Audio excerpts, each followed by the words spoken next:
Hello class 12th, how are you. बच्चों, आज हम हिंदी व्याकरण में पद परिचय के बारे में पढ़ेंगे। सबसे पहले पद परिचय की परिभाषा। वाक्य में प्रयुक्त सार्थक शब्द पद कहलाते हैं। वाक्यों में प्रयुक्त शब्द का व्याकरण की दृष्टि से परिचय देना अर्थात उसका लिंग, वचन, कारक एवं अन्य पदों से संबंध बताने को पद परिचय कहा जाता है।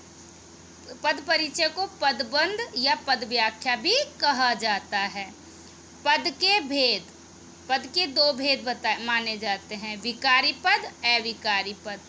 अब बच्चों, विकारी पद कौन से होते हैं? विकारी पद वो पद होते हैं जिनमें लिंग, वचन, कारक, काल आदि के प्रभाव में आने पर कोई परिवर्तन होता है, वो विकारी पद कहलाते हैं। और जिनमें लिंग, वचन, कारक, काल आदि के प्रभाव में आने पर कोई परिवर्तन नहीं होता, वो अविकारी पद कहलाते हैं। अविकारी पद को अव्यय शब्द के नाम से भी जाना जाता है। सबसे पहले संज्ञा का पद परिचय। सभी जानते हैं संज्ञा, सम प्लस ज्ञा। इस शब्द का अर्थ क्या होता है? ठीक से ज्ञान कराने वाला, यानी कि किसी व्यक्ति, वस्तु, स्थान आदि के नाम का जो बोध कराने वाले शब्द होते हैं वो संज्ञा कहलाते हैं। संज्ञा के तीन भेद होते हैं, आप सभी जानते हैं, व्यक्तिवाचक, जातिवाचक और भाववाचक। व्यक्तिवाचक संज्ञा वह होती है जिसमें विशेष व्यक्ति, विशेष स्थान, विशेष वस्तु का बोध होता है, वह व्यक्तिवाचक संज्ञा कहलाती है। इसी प्रकार जातिवाचक संज्ञा किसी समूह वर्ग का बोध कराने वाली जो शब्द होते हैं वो जातिवाचक संज्ञा कहलाते हैं। और जो मन के भावों को प्रकट करने वाले शब्द होते हैं वो भाववाचक संज्ञा कहलाते हैं। संज्ञा शब्द के पद परिचय में 5 बातें मुख्य रूप से मायने रखती है, ये याद बतानी होती हैं। कौन कौन सी? संज्ञा के भेद की संज्ञा कौन सा भेद है? व्यक्तिवाचक है, जातिवाचक है या भाववाचक? पद परिचय करते समय। इसी प्रकार उसका लिंग क्या है? स्त्रीलिंग है या पुल्लिंग? वचन कौन सा है? वो एक वचन है या बहुवचन? और चौथा है उसमें कारक कौन सा है? कर्ता, कर्म, करण, संप्रदान, अपादान, संबंध, अधिकरण, संबोधन आदि। और अंतिम है संज्ञा का वाक्यगत क्रिया या अन्य शब्दों से संबंध। जैसे उदाहरण के लिए पहला है गोपाल बाजार से कपड़े लाया। अब इसका हमको पद परिचय देना है, तो पद परिचय में सबसे पहले हम लेंगे गोपाल। तो गोपाल क्या है? व्यक्तिवाचक संज्ञा है। लिंग कौन सा है गोपाल का? पुल्लिंग। ये एक वचन है, बहुवचन? एक वचन। ये कपड़े लाने वाला खुद है, इसलिए कर्ता कारक। और लाया क्रिया व कर्ता कारक। लाया क्रिया का संबंध कर्ता से है।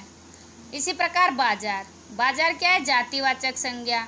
एक स्थान होता है जहाँ से हम अपनी ज़रूरत की सामग्री लाते हैं, वह स्थान क्या होता है? बाजार। यह जातिवाचक संज्ञा है। बाजार स्त्रीलिंग है, पुल्लिंग। इसका वचन कौन सा है? एक वचन। अपादान कारक है इसमें, बाजार से वो अपने यहाँ से सब सामान को पृथक कर रहा है, हमें दे रहा है, लाया क्रिया का अपादान। इसी प्रकार कपड़ा जातिवाचक संज्ञा है, पुल्लिंग है, एक वचन है, कर्म कारक की, लाया क्रिया का कर्म, लाया है वो क्रिया का कर्म है। ये संज्ञा का पद परिचय हुआ। अब दूसरे नंबर पर आता है बच्चों सर्वनाम का पद परिचय। सर्वनाम क्या होते हैं? संज्ञा के स्थान पर प्रयोग किए जाने वाले शब्दों को क्या कहते हैं? सर्वनाम। सर्वनाम के 6 भेद होते हैं। पहला पुरुषवाचक सर्वनाम, निश्चयवाचक सर्वनाम, अनिश्चयवाचक सर्वनाम, संबंधवाचक सर्वनाम, प्रश्नवाचक सर्वनाम, निजवाचक सर्वनाम। जो पुरुषवाचक सर्वनाम है इसके 3 और भेद होते हैं, उत्तम पुरुष, मध्यम पुरुष, अन्य पुरुष। उत्तम पुरुष वह होता है जो स्वयं के लिए प्रयोग किया जाता है, मध्यम जो सामने वाले से जिससे बात करते हैं, और अन्य किसी अन्य के लिए। सर्वनाम के पद परिचय में भी संज्ञा की तरह 5 बातें बतानी होती हैं। पहली, सर्वनाम के भेद, वही 6 भेदों में से कौन सा है, वही लिंग बताना है, स्त्रीलिंग है पुल्लिंग, वचन बताना है, एक वचन या बहुवचन, उसी तरह कारक बताना है, अंतिम है वाक्य के अन्य शब्दों से उसका संबंध। उदाहरण के लिए, जो पढ़ेगा वह अवश्य उत्तीर्ण होगा। तो इसमें सर्वनाम शब्द कौन कौन से हैं, जो और वह। तो जो शब्द का पद परिचय संबंधवाचक सर्वनाम है, पुल्लिंग है, एक वचन है, कर्ता कारक है, पढ़ेगा क्रिया का कर्ता, पढ़ेगा इसका संबंध कर्ता से है क्रिया का। इसी प्रकार वह पुरुषवाचक सर्वनाम है, अन्य पुरुष है, पुल्लिंग है, एक वचन है, कर्ता कारक होगा इसका क्रिया का कर्ता, वो ये जो पढ़ेगा वो इसका संबंध भी क्रिया से है। अब ये अन्य पुरुष कैसे है, वह उत्तम पुरुष जो होता है उसमें स्वयं के लिए मैं, मुझे, मुझको, हमारा ये आते हैं। मध्यम में तुम, तुमको, तुम्हारी, तुम्हें, और अन्य में आता है वह, उन्हें, वे। तो ये अन्य पुरुष के होते हैं। तो बच्चों, जो आपने ये पढ़ा है इसी के आधार पर अपना गृह कार्य। सबसे पहले प्रश्न है, पद परिचय की परिभाषा लिखिए। प्रश्न नंबर 2 है, संज्ञा के पद परिचय में कौन कौन सी 5 बातें मुख्य हैं।